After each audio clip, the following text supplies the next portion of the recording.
Hello everyone, this is Aditya. You're watching Engineers, and in today's video, we'll be looking into the most important type of MCQs for your power engineering exam.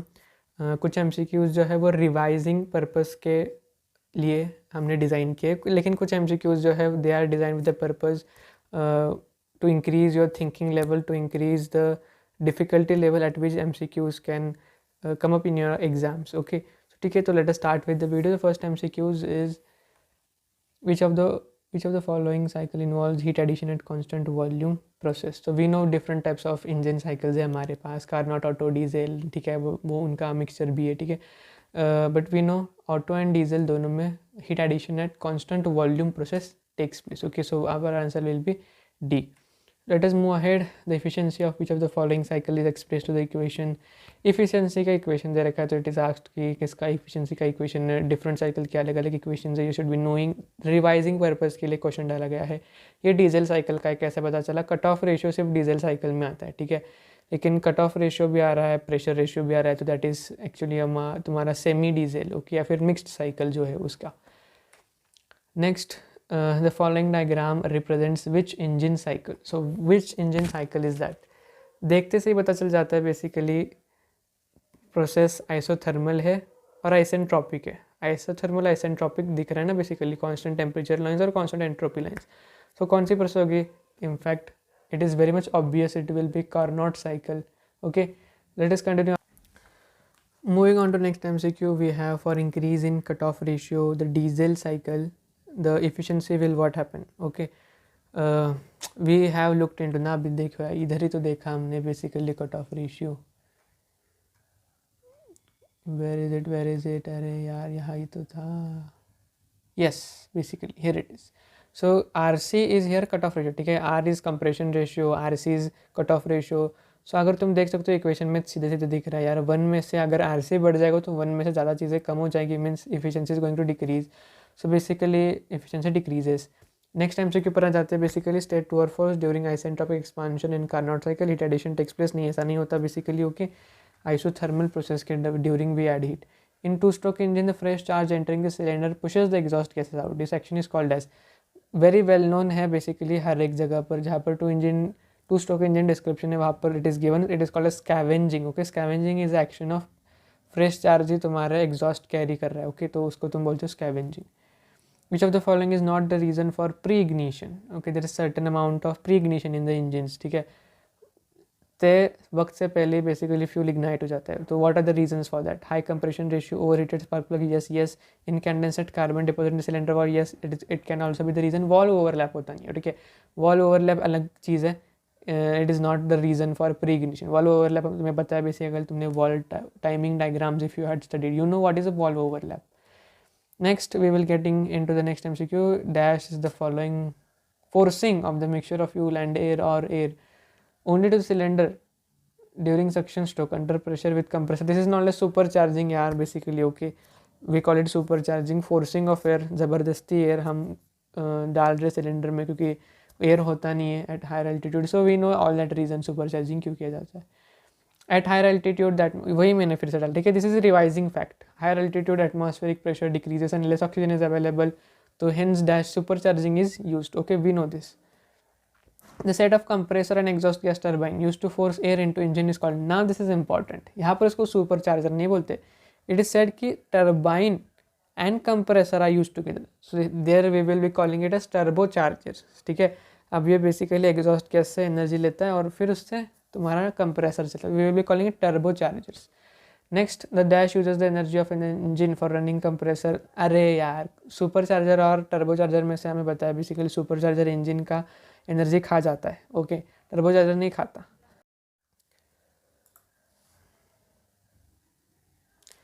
Dash is also called as air mass metering और air flow metering. LMPFI, लुफ्ट MPFI, DMPFI होता है, port injection होता है, ठीक है. We know all this. LMPFI revise ही कर रहे हैं हम facts. LMPFI is for air metering. DMPFI में vacuum measurement. Okay, we know this fact. Vacuum measurement होता है DMPFI सिस्टम में, ठीक है, drug.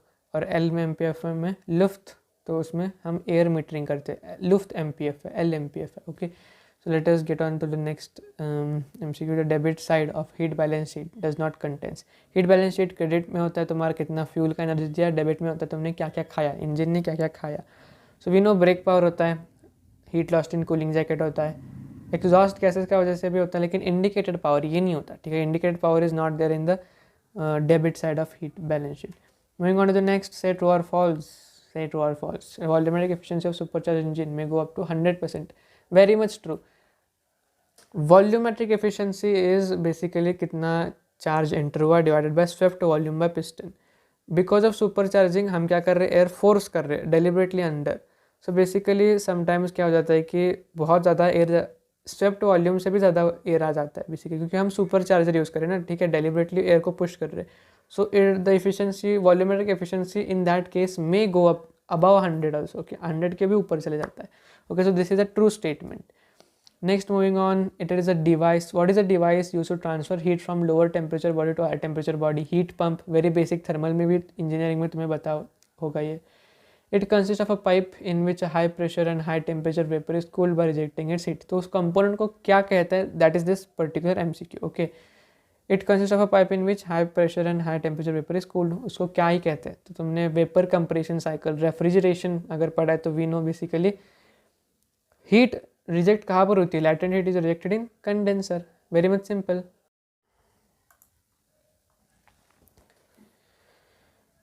Moving on to the next MCQ, we have if super heating of the vapour before entering into compressor is done in case of vapour compression cycle, the net COP will be. So basically हमारे पास बताया कि various cases होते हैं. The vapour before it enters into compressor वो हो सकता है ड्राई सैचुरेटेड है, सुपर हीटेड है. तो in that different cases we also calculate what is the effect on COP. Okay, so we know COP decreases. ठीक है, in case of super heated actually it should be beneficial, refrigerating effect increases, but then also work done जो है वो ज़्यादा बढ़ जाता है compare to refrigerating effect. So decrease होने वाला है COP. इन आइस प्लांट है. ठीक है, वो ICA in fact have written capital, but then also it is actually ice plant. Okay, heat from dash is absorbed by ammonia in the primary circuit. दो circuit होते हैं, primary secondary. In primary circuit ammonia absorbs the heat from brine solution. ठीक है, secondary में Bryan खींचता है पानी से. ओके, फर्स्ट अमोनिया खींचता है ब्राइन से. Simple. Moving on to the next, feeler bulb temperature. ठीक है, feeler bulb which measures the temperature is located at the outlet in case of which type of water cooler. दो type के water cooler होते हैं, instantaneous storage. सो continuous वगैरह ऐसा कुछ नहीं होता, ऑप्शन में दिख रहा होगा, लेकिन वो तो ऐसे ही डाल दिया. इंस्टेंटेनियस टाइप वाटर कूलर में फीलर बल्ब या फिर temperature sensing is done at the outlet. In storage type it is located inside the storage tank. Water tank के इनसाइड लोकेटेड होता है वो. Okay, that is an facts, reviving facts. ठीक है, ऐसे कोई कोने कोने में छुपे हुए सेंटेंसेस में से MCQ आ सकते हैं, तो पर्टिकुलरली वो हमने यहाँ पर फैक्ट्स रिवाइज भी कर लिया और डिफिकल्ट MCQ भी बन जाता है. Dash refers to branch of engineering science related to study of moisture. क्या ही पूछ लिया, हम साइकोमेट्री बोलते. The more the wet bulb depression, more is the dash, more is the air dash. Very important MCQ यहाँ पर. ठीक है, we use the particular psychrometer जिससे हम ह्यूमिडिटी मेजर करते हैं. कि we measure the humidity. We measure the difference between the wet bulb temperature and dry bulb temperature. Temperature difference हम देखते कि दोनों में कितना है. So what do we get from that is a measure of humidity of air.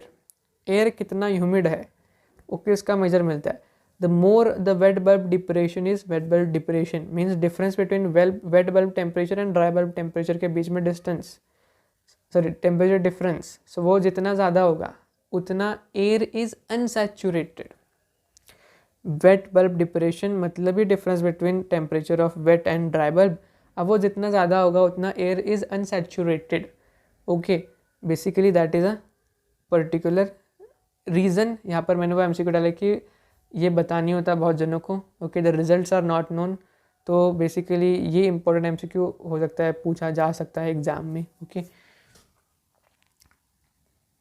The temperature of air recorded when the moisture present in it begins to condense is called as dew point temperature. Very easy ना, एक particular temperature decrease एक particular temperature point के बाद सारा जो vapour है वो condense हो जाता है. तो that is called as dew point temperature.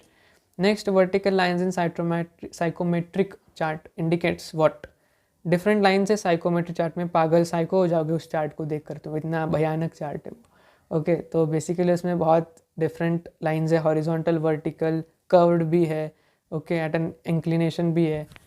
So in that particular chart vertical lines हमें ड्राई बल्ब टेम्परेचर दिखाते हैं, wet bulb temperature is shown by slant lines, ठीक है, inclined lines, humidity is shown by horizontal lines, relative humidity is shown by curves, ठीक है, relative humidity is shown by curves.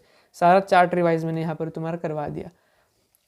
The proportion system which can be used in outer space is called as rocket proportion, ठीक है, दो होते हैं, breathing, non breathing, ठीक है, breathing air वाला है, नॉन ब्रीदिंग रॉकेट प्रपोर्शन जो स्पेस में भी यूज हो सकता है। This type of burning takes place in a manner similar to type of cigarette, ठीक है, दिस टाइप ऑफ बर्निंग, यहाँ पर फ्यूल बर्निंग की हम बात करें, ओके, कंटेक्स्ट मैंने थोड़ा सा लिखा नहीं, वहाँ पर कंटेक्स्ट लिखना चाहिए था कि it is we are talking about rocket proportion and fuel burning, okay. So उस केस में फ्यूल्स अगर जो है वो बर्न होता है like a cigarette, as an example, corresponding to cigarette अगर वो एक बर्न होता है like that, so it is called as a restricted burning, okay, it is called as a restricted. Unrestricted में सब जल जाता है, रिस्ट्रिक्टेड में सरफेस सरफेस सरफेस सरफेस जलती है, ओके, धीरे धीरे धीरे like a cigarette, okay. That is then important MCQ बताना चाहिए। The function of dash is to slow down entrance air thereby converting kinetic energy of air into static pressure। we know basically क्या ही होता है, diffuser होता है, rockets के जो initial portion है वहाँ पर डिफ्यूज़र लगा होता है। Next, minimum amount of work is required in which type of the compression process for air compressor. So we know 3 cases थे, isothermal, isentropic, polytropic. Minimum work कौन से में लगता है? आइसोथर्मल में मिनिमम लगता है। You should be knowing this very much, reviving of facts.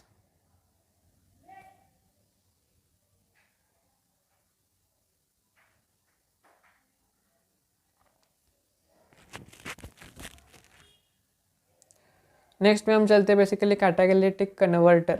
Catalytic converter is placed between where? Catalytic converter सबको पता है, लेकिन where it is placed? Engine exhaust section, fuel injection combustion chamber, यहाँ पर तो नहीं होगा। Fuel injection and combustion chamber के बीच में क्यों होगा? क्या ही काम है उसका उधर? अभी तक तो तैयार भी नहीं हुआ एग्जॉस्ट, तो कॉमन सेंस फ्यूल इंजेक्शन और कंबशन चेंबर के बीच में तो नहीं होगा catalytic converter. It is use to treat exhaust gases. बनी नहीं एग्जॉस्ट गैस तो कहाँ से, वहाँ पर क्या ही काम उसका? एग्जॉस्ट मैनिफोल्ड एंड टर्बोचार्जर ये कनेक्टेड ही क्यों होने वाले सबसे पहले, ठीक है? Why will be exhaust manifold and turbocharger be connected? Exhaust manifold and silencer हो सकता है, but we know basically it is located between the engine and exhaust section के बीच में होता है कैटालिटिक कन्वर्टर, जो तुम्हारे प्योरीफाई करता है एग्जॉस्ट गैसेस को। Next is relative efficiency is the ratio of indicated thermal efficiency and air standard efficiency, ठीक है? रिलेटिव एफिशिएंसी बहुत सारे एफिशिएंसीज है यार, मतलब पागल हो जाओगे, इतने सारे एफिशिएंसीज है, इंडिकेटेड, थर्मल, सारे बहुत सारे एफिशिएंसीज है, ठीक है? तो it is very important, you should be knowing each of them. Relative efficiency यहाँ पर क्या है? Indicated thermal efficiency and air standard efficiency का ratio is relative efficiency. Next, for compressor the most efficient working will be if compression happens at isothermal, बता दिया मैंने, ये important है। In case of gas turbine, the process where the high temperature exhaust gases are used to preheat the compressed air is called as। जो combustion के बाद या फिर heating of gas के बाद टर्बाइन से जो गैस बाहर आती है आफ्टर जनरेटिंग वर्क, टर्बाइन से जो गैस बाहर आने वाली है out of the gas turbine, वो हम फिर से लेके जाएंगे, उसका रीयूज़ करेंगे, उसकी हीट एनर्जी को रीयूज़ करके हमने कंप्रेस्ड एयर को हीट करेंगे। तो उस प्रोसेस को हम क्या बोलते हैं? इंटरकूलिंग। ना, कूलिंग ही नहीं हो रहा है, सब कूलिंग नहीं, super heating, may be regeneration. Regeneration is the correct word here, okay? Jet engines which can propel themselves in space are also known as rockets, बताया हमने, space मतलब rocket ही होगा। In turbo propeller engine, majority of the thrust is produced by the air acceleration by propeller, important है। What is the difference between turbojet and turbo propeller? Same ही तो है, except the fact that कि turbo propeller में एक propeller लगा रखा है, ठीक है? बाकी तो वो turbojet ही है, majority of the। What difference is generated is thrust जो प्रोड्यूस होने वाला है because of that jet engine, majority thrust is going to be produced by the propeller which is driven by the turbine, ठीक है? और बाकी जो थोड़ा बहुत thrust है that will be produced by the exhaust gases at high velocity, ठीक है? उन पर्टिकुलर जेट इंजन में, कौन सा? Turbo propeller jet engine. Next basically, अरे बहुत ही इंपॉर्टेंट और आसान MCQ, if 1 ton of water at 0 degree Celsius is turn into 1 ton of ice in 24 hours, उसको क्या ही बोलते हो तुम, ठीक है। पूरा चैप्टर जिस पे बेस्ड है रेफ्रिजरेशन का, it is called as 1 ton refrigeration. Okay, latent heat ऐसा कुछ नहीं होता, specific heat of water confuse नहीं होना, इट इज 1 टन रेफ्रिजरेशन।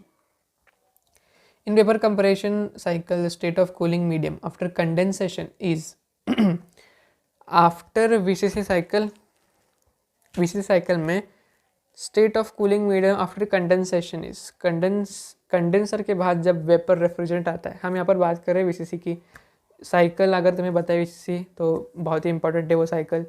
तो आफ्टर द वेपर रेफ्रिजरेंट या फिर जो भी रेफ्रिजरेंट जिसमें स्टेट में है वो कंडेंसर से बाहर आता है, तो what is it state? High pressure high temperature liquid है, high pressure low temperature liquid है, low pressure high temperature liquid है, या फिर high pressure high temperature vapour ही है। Okay, so it is very important, condenser के बाहर आने के बाद वो वेपर नहीं रहता, इट इज़ लिक्विड। तो लिक्विड होने वाला है वो, और it is high pressure high temperature liquid, क्योंकि हमने सिर्फ लैटेंट हीट ऑब्जॉर्व करते हैं इन द केस कंडेंसर में। बाकी तो उसका टेम्परेचर डिक्रीज़ नहीं होने वाला, क्योंकि हम लैटेंट हीट निकाल के ले रहे हैं, टेम्परेचर तो डिक्रीज़ नहीं होने वाला, सेंसिबल हीट हुई टेम्परेचर तो, ठीक है, हम लैटेंट निकाल के ले रहे हैं ना कंडेंसर में। So basically high pressure and high temperature liquid refrigerant will be formed in condenser से बाहर, ठीक है। तो that is an answer. Important बनता है कि इन विशेष साइकिल जहाँ से भी इनलेट जा रहा है जिस भी चीज़ में, जैसे कि कंप्रेसर में जा रहा है तो कैसे जा रहा है, बाहर आ रहा है तो किस स्टेट में आ रहा है, that is important to know. Next MCQ पर आते हैं। Basically the dash type of water cooler has 2 coils entwined and bounded together by soldering. Instantaneous में होता है, स्टोरेज में ऐसा कुछ नहीं होता। स्टोरेज में तो ज़्यादा टैंक रहता है और उसमें कॉइलिंग होती है। तो cooling of air without changing its specific humidity is known as important MCQ। यहाँ पर कन्फ्यूज़ होने वाले हो। Cooling of air without changing its specific humidity, humidification है।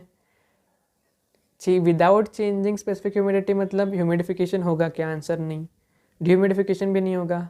सेंसिबल हीटिंग कर ही नहीं रहे तो कूलिंग कर रहे, so it is none of this. Okay, it is called as sensible cooling, we call it as sensible cooling. Okay, we call it as sensible cooling, answer is sensible cooling, लेकिन यहाँ पर नहीं है, मतलब none of this. Next a cooling of air with dehumidification, the air is made to pass over cooling coil, very much important. बताए अगर डिह्यूमिडिफाई करना है, कूल करना है और डिह्यूमिडिफाई करना है, तो it is made to pass over cooling coil. Now the temperature of the cooling coil must be what with respect to air, जो जिस एयर को हम कूल और डिह्यूमिडिफाई कर रहे हैं उसके रिस्पेक्ट में कूलिंग कॉइल जिसकी वजह से हम कूल करने वाले हैं उस एयर को, तो उसका टेम्परेचर कैसा होना चाहिए? Greater than air temperature. तो डिह्यूमिडिफिकेशन होगा ही कैसे? कूल कैसे ही होगा? वो हॉट गर्म हो जाएगा, हीट ऐड होगी, ग्रेटर नहीं होने वाला। Lesser may be, greater than dew point temperature तो डिह्यूमिडिफाई ही नहीं होगा, डिह्यूमिडिफाई ही नहीं होगा। ग्रेटर देन एटमॉस्फेरिक टेम्परेचर ना, ये तो बिल्कुल भी नहीं होगा, ठीक है। तो it is lesser than an temperature, तभी तो बेसिकली उसका डिह्यूमिडिफिकेशन हो पाएगा। ड्यू पॉइंट टेम्परेचर से कम होना चाहिए टेम्परेचर, जो भी कूलिंग कॉइल है उधर यूज़ करने वाले हैं उसकी, तभी तो वो डिह्यूमिडिफाई होगा, तभी तो वाटर वेपर जो बनने कंडेंस होके गिरने वाले, ओके, डिह्यूमिडिफिकेशन होने वाला है। So it must be lesser than any temperature. That is it for today. That is it for today. Hope you liked our session.